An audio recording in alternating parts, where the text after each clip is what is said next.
Praise the Lord. దయాదాక్షిణ్య పూర్ణుడు, కృపా సమృద్ధి గల దేవుడైన యేసుక్రీస్తు పరిశుద్ధ నామములో మీ అందరికీ అన్ని విషయములలో క్షేమాభివృద్ధి కలుగునుగాక. ఈ దినపు యేసయ్య జీవపు మాట 103వ కీర్తన 5వ చరణం.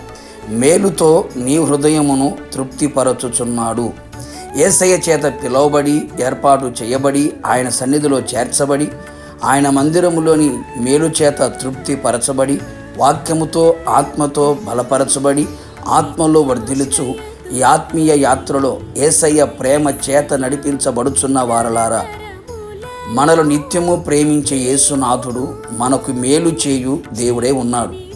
ఆయన పేరు పెట్టబడిన ఆయన ప్రజలకు అన్ని విధములుగా, అన్ని వైపులా, అన్ని రంగములలో మేలు చేయుచు నడిపించే దేవుడై ఉన్నాడు. మునుపటి కంటే అధికమైన మేలు చెయ్యును, రెండింతలుగా మేలు చెయ్యును, నిత్యము మేలు చెయ్యును, సిద్ధపరిచిన దాచి ఉంచిన మేలులు దయచేయును. నీకు మేలు చేయుచు ఆనందించువాడై ఉన్నాడు. మేలు చేయుటకు నీ మీద దృష్టి నిలిపిన వాడై ఉన్నాడు. నా ప్రియ దైవ జనాంగమా, నిశ్చయముగా మేలుతో నీ హృదయమును తృప్తిపరచువాడై ఉన్నాడు. నీవు ప్రతి విషయములో తృప్తి సంతృప్తి పొందునట్లుగా అట్టి మేలు ఆయన చేయునుగాక. నీ ఉద్యోగములో, నీ వ్యాపారములో, నీ చేతి పనులలో, నీ పాడి పంటలలో, నీవు చదువుతున్న చదువులలో, నీ కలిగిన సమస్తములో, నీ సంఘములో, నీ పరిచర్యలో, నీ ఆత్మీయ జీవితంలో, ఆత్మీయంగా, శారీరకంగా, ఆర్థికంగా, ఆధ్యాత్మికంగా, భౌతికంగా ఆయన నీకు మేలు కలుగు చేయును. తృప్తికరముగా నీ జీవితమును చేయుటకు సమర్థుడై ఉన్నవాడు.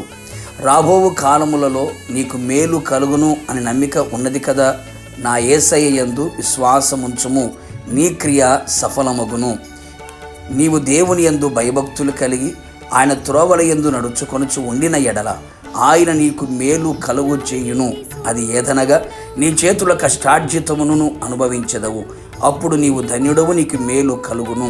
ప్రతి విషయములో నీవు కష్టపడుము, ప్రభు నీకు సహాయము చేయును.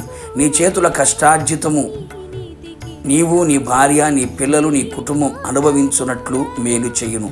నీ కష్టార్జితం అన్యాక్రాంతము కాకుండా చేయును. నీ కుటుంబం నిత్యము ఆయన సన్నిధిలో ఉండునట్లు, నీ కుటుంబం ఆశీర్వదించబడినట్లు ఆయన నీకు మేలు దయచేయును. చెదరిపోయిన కుటుంబం, పతనమైన కుటుంబం, విడిపోయిన నీ కుటుంబ వ్యవస్థను మరలా కట్టి లేవనెత్తి స్థిరపరిచి నిత్యము ఆయన సన్నిధిలో కనబడునట్లు, ఆయన ఆశీర్వాదము నొంది నిలుచున్నట్లుగా మేలు చేసి నీ హృదయమును తృప్తిపరచును. అన్నపానములు పుచ్చుకొనుట కంటెను, తన కష్టార్జితము చేత సుఖపడుట కంటెను నరునికి మేలుకరమైనది ఏదీ లేదు కదా. ఇది దేవుని వలన కలుగును కదా. నా దేవుని ప్రియులారా, మనమందరము ఆయన సన్నిధిలో ఆయన యందు భయభక్తులు కలిగి, ఆయనతో సహవాసము కలిగి, ఐక్యత కలిగి, ఆయనను సేవించుచు, ఆయనకు భయపడుతూ, ప్రార్థించుచు, స్తుతించుచు, విధేయులమై ఆయన మందిరములో నాటబడేదము, ఆయన మాట వినేదము. నిశ్చయముగా యేసయ్య అట్టి వారికి మేలు చేయుచు వారి హృదయమును తృప్తిపరచును. ఆయన మాటలు మన హృదయములు నిలిచిన ఎడల నిశ్చయముగా మనము మేలుతో తృప్తిపరచబడేదము. ఆయన ఎదుట రాకడలో మనమందరము నిలిచి ఉండేదము. ప్రార్థన. ప్రేమాపూర్ణుడా, పరిశుద్ధుడా, నీ పరిశుద్ధమైన పాదములకి కృతజ్ఞతాస్తుతులు చెల్లించుచున్నాం.